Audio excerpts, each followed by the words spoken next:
What's up, King? I am really waking up well today. Here's why. So, I am reading a book called The Artist's Way by Julia Cameron. It was suggested to me by this amazing black woman in Detroit who owns a bookstore called Source Booksellers.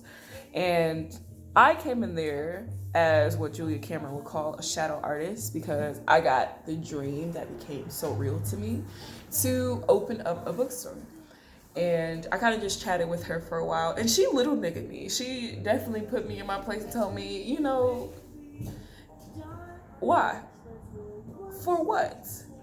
Okay, but make that clear. It just, every sentence that I said about why I wanted to do this, she kind of just like let me know that it was a dream that was convenient. I was looking for something else to do than the art, the craft that is my own. And it is mostly out of fear and practicality that one becomes a shadow artist. And it's just a symptom of not being nurtured in the way that you really need it to be, especially in like your formative years as an artist. And so for me, that was a really powerful revelation when I started, going through this book. And one of the things that's important towards unblocking and getting that fidelity to your craft back in the swing of things is activity called morning pages. Now, I've done this off and on since Miss Janet, the bookstore lady, told me about this, and that was before I'd actually gotten the book myself. So I recently got the book and been kind of just, the audiobook actually, it's really something about the cadence of someone's voice speaking in the way that it's meant to be interpreted. And like, text is important, but there is a specific level of communication that I receive best in voice information sharing.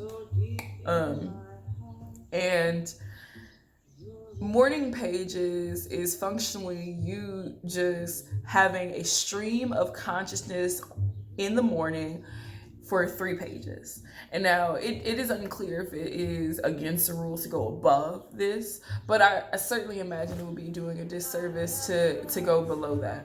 And so I've been writing a bit in my morning pages today, and it is a very emotionally fulfilling experience while simultaneously being very emotionally arduous. It is dealing with the weight that prevents you from being able to just be with yourself, be with your creative thoughts, because they're, convincing you that one, maybe it is that like you are not worthy of producing the thing that it is that you wanted to be producing, or two, there's just so many other things going on in your day-to-day that you distract yourself from what brings you salvation. And I use salvation not in a religious sense, though it could be for someone who needs it. I think of it as like the moment right before you come. That like experience of, but then like that person who's doing the thing, or you who's doing the thing, or your vibrator who's doing the thing cuts off. And morning pages is supposed to ensure that you make it there.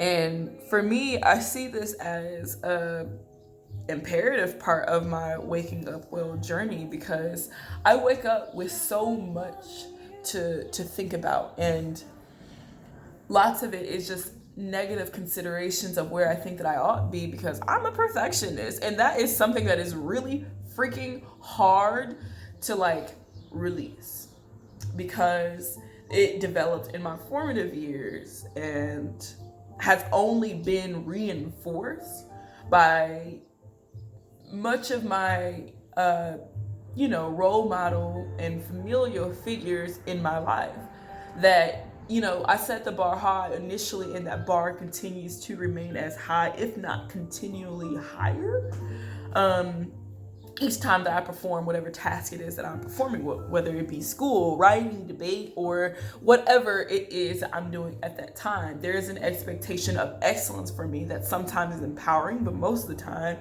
is really freaking devastating. You feel like you are not allowed to fail, and yet at the same time you expect your failure. And when you have failure from, draining yourself, it is a reinforcement of the feelings of negativity that you started out with because of the perfectionism. That you only have one option, and yet you made another one. And I'm trying to trust the fact that, one, failure is inevitable and is a thing that I should find more joy in. Examples being like, hey, not getting this job does not mean that you are trash. It means that this job isn't for you, and you didn't have to go into this job with the understanding that you believe this job for you, and this employer thought this job was for you. And end up being at a new place very unhappy, And so this morning, I am really parsing through some very long-standing feelings for me of abandonment. And what does that mean for me in my familial, friend and / platonic and romantic relationships?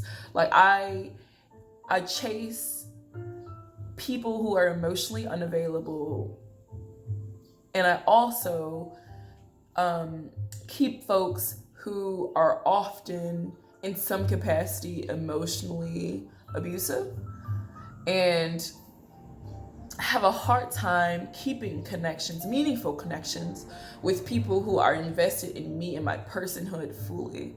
It feels ingenuine, I think, when my love does not need to be earned. And so the hard part of this particular recovery is kind of denoting where do I go in mending relationships that have been sacrificed too early. Several relationships that I had not been sacrificed early enough. But many friendships I look back on that there were specific moments of betrayal that I think that I honestly blew out of proportion because I could not bear the idea of having any more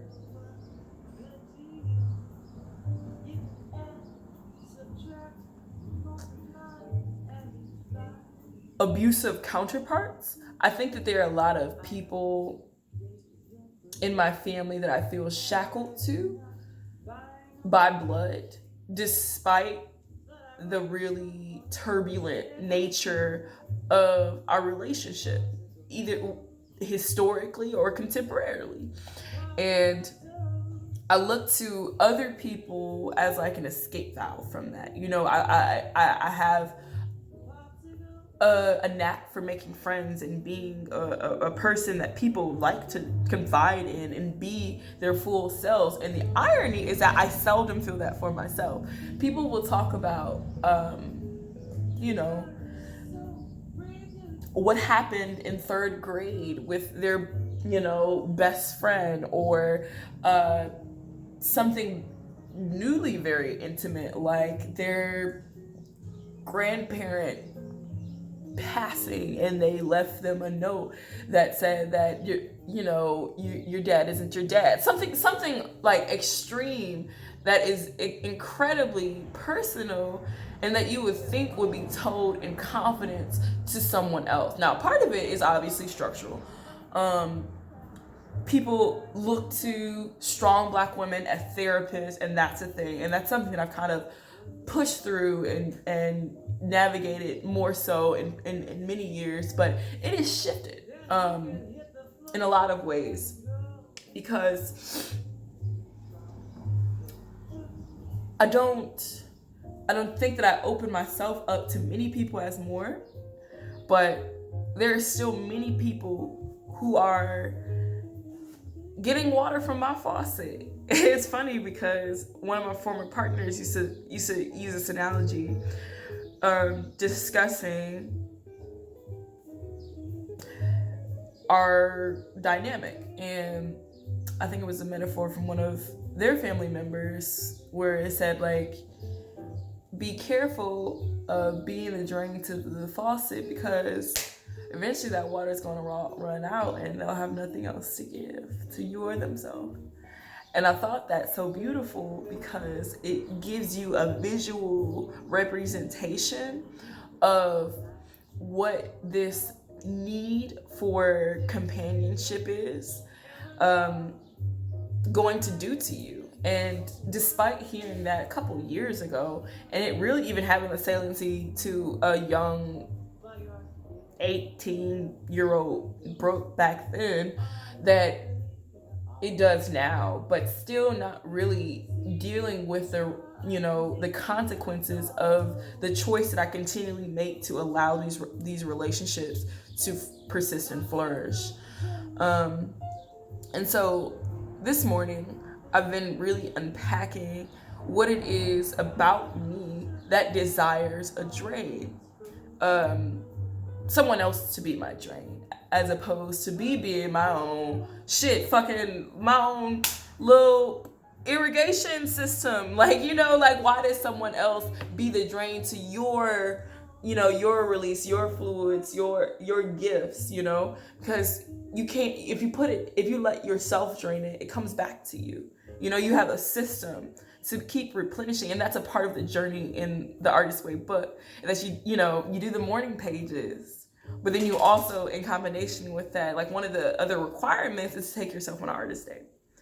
And now I think that I do the artist day thing more frequently, and I've always had kind of like a fidelity to taking myself on artist dates per se.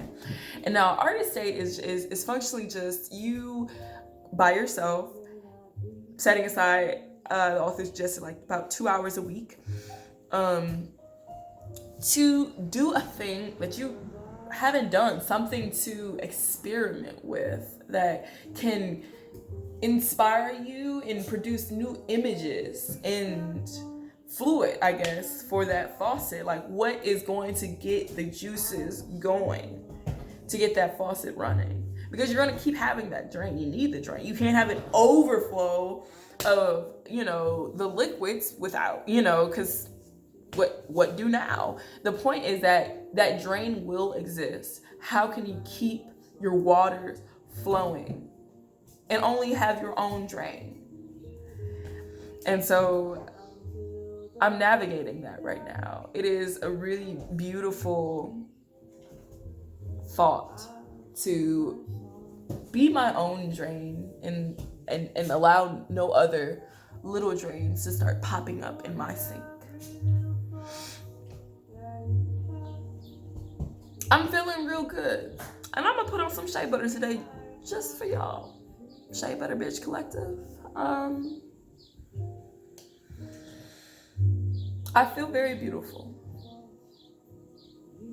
and promising. So, thank you for listening.